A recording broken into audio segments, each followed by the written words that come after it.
समकोण बना के नहीं काटेगा, प्रतिच्छेदी रेखा, एक दूसरे के समान रहेगा। समांतर रेखा, हाँ, एक मतलब कि जब भी पड़ेगा तो एक दूसरे को कभी नहीं काटेगा। कौन रेखा? समांतर रेखा। है, समझ में? लिख लिया तो थोड़ा समझ, देखो बहुत बड़का चीज नहीं है, बहुत छोटा चीज है।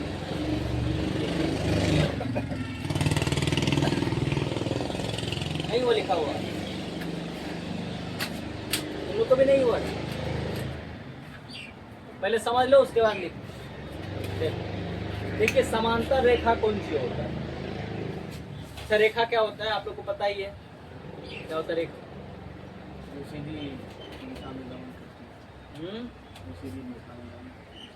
जो सीधी रेखा में गमन करते हैं उसको रेखा कहते हैं। देखिए रेखा ऐसे हम लोग समझते हैं, तो रेखा में दो ऐसे होता है एरो, ठीक है, दोनों तरफ तीर रहता है। आप रेखा को उधर भी बढ़ा सकते हो और इधर। इसी माता है किरण, किरण एक ही डायरेक्शन में जाता है, ठीक है, और एक आता है इसमें रेखाखंड। कौन आता है? कि कहीं भी नहीं जाता है, छोटा ही जाता है, ठीक है। इसके बाद आता है एक समांतर रेखा। देखिए समांतर रेखा क्या होता है, आप लोग गौर से देखो यहाँ, और दूसरा चीज बना रहे हैं। इकारा है कि वे रेखाएं जिनके बीच की दूरी क्या होती है? समान। पहले इधर देखो बोर्ड पर, उसके बाद कहीं और देखो। क्या कह रहा है? वे रेखाएं जिनके बीच की दूरी क्या होती है? समान। समान तथा एक दूसरे को ना काटती है ना मिलती है, उसे क्या कहते हैं? समांतर। देखिए इन दोनों के बीच की दूरी आपको क्या लग रहा है? मान लेते हैं ई रेखा का नाम है एल एम, इसका नाम है पी क्यू। क्या नाम है?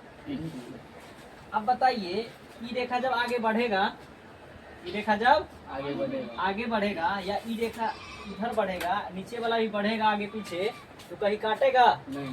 हाँ नहीं। कहीं काटेगा? नहीं काटेगा। काट सकता है? नहीं। जितना आगे बढ़ेगा तो इसके बीच का दूरी क्या होगा? बराबर ही रहेगा। यानी कि इधर भी बढ़ेगा तो भी इसका बीच का दूरी बराबर ही रहेगा, इधर भी बढ़ेगा तो वही रहेगा। मतलब एक दूसरे को ही कभी काट नहीं सकता। इनके बीच का दूरी मान लेते हैं आर। आर काहे मानते हैं? क्या क्या बोल सकते हैं इसको? आर इसलिए मान सकते हैं, नहीं तो डी मानो। क्या मान लेते हैं? डी।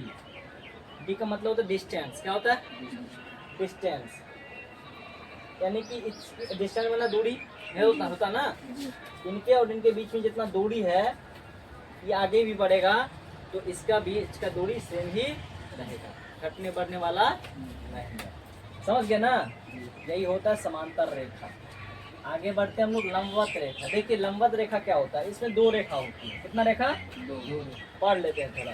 जब दो अलग रेखाएं एक दूसरे को चार समकोण बनाकर एक बिंदु पर काटती है उसे लंबवत रेखा कहते हैं। यानी कि इसमें दो रेखा होगा। कैसा रेखा होगा? और एक दूसरे को ऐसे काटेगा, एक दूसरे को ऐसे काटेगा कि वो चार समकोण बनाएगा। क्या बनाएगा? समकोण। देखिए समकोण तो लोग जानते हो, एल आकार के कोण को क्या बोलते हैं? समकोण कितना डिग्री का होता है? बहुत बढ़िया, 90 डिग्री का होता है ना।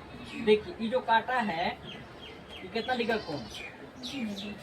बोलिए, ये कितना डिग्री का कोण?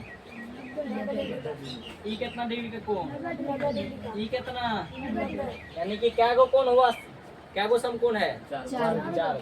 यानी कि इसको नाम दे देते हैं एल एम पी क्यू। ये जो एल एम और पी क्यू रेखा है, ये जो देखिए इसको बोलते हैं, जहाँ काटा है मान लेते हैं इसको ओ। क्या मान लेते हैं? ओ। क्या मानते हैं? ओ। इसको बोलते हैं कटान बिंदु। क्या बोलते हैं? कटान बिंदु। कटान बिंदु कौन है? जहाँ काटा है कौन बिंदु है? ओ। या इसको प्रतिच्छेदी बिंदु भी कहते हैं। पूरी रूप से आए समझ में?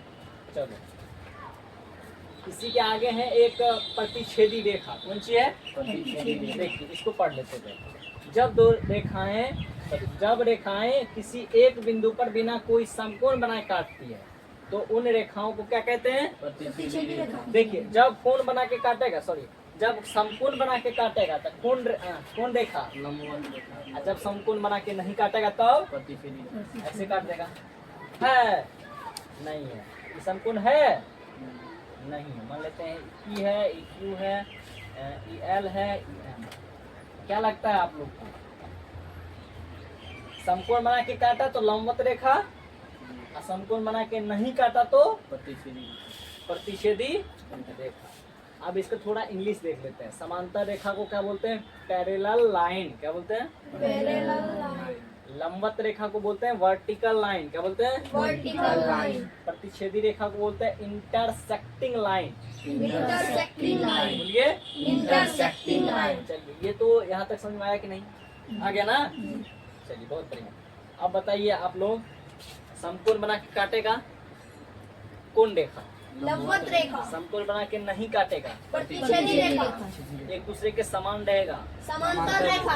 हाँ, एक मतलब कि जब भी पड़ेगा तो एक दूसरे को कभी नहीं काटेगा। कौन रेखा? समांतर रेखा। है समझ में? चलिए, आप बताइए, हम लोग जो टॉर्च जलाते हैं, अच्छा वो दूसरा चीज हो गया। हाँ, अभी जो तुम लोग को बता रहे थे किरण, बता रहे थे ना, किरण एक ही जगह से निकलता है और आगे बढ़ते रहता है। आ रहा समझ में? चलिए, छोड़िए उसको। अब हम लोग इधर आ जाते हैं। देखिए, यहाँ तक तो आप लोग का कौन विषय है? ये मैथ था, ठीक है? थोड़ा लगता था इम्पोर्टेंट पॉइंट तो बता दिए। इसके बाद ये आप लोगों का सोशल साइंस का है। कौन सा विषय है? Social science. देखिए, इसको बोलते हैं सार्वभौमिक वयस्क मताधिकार। कौन सी है? प्रयास बैठो। क्या हुआ ये? सार्वभौमिक सार्वभौमिक वयस्क मताधिकार। वयस्क मताधिकार। इसको बोलते हैं यूनिवर्सल। बोलिए, universal universal adult adult adult adult franchise. Franchise. हो गया? चलिए आगे बढ़ते हैं।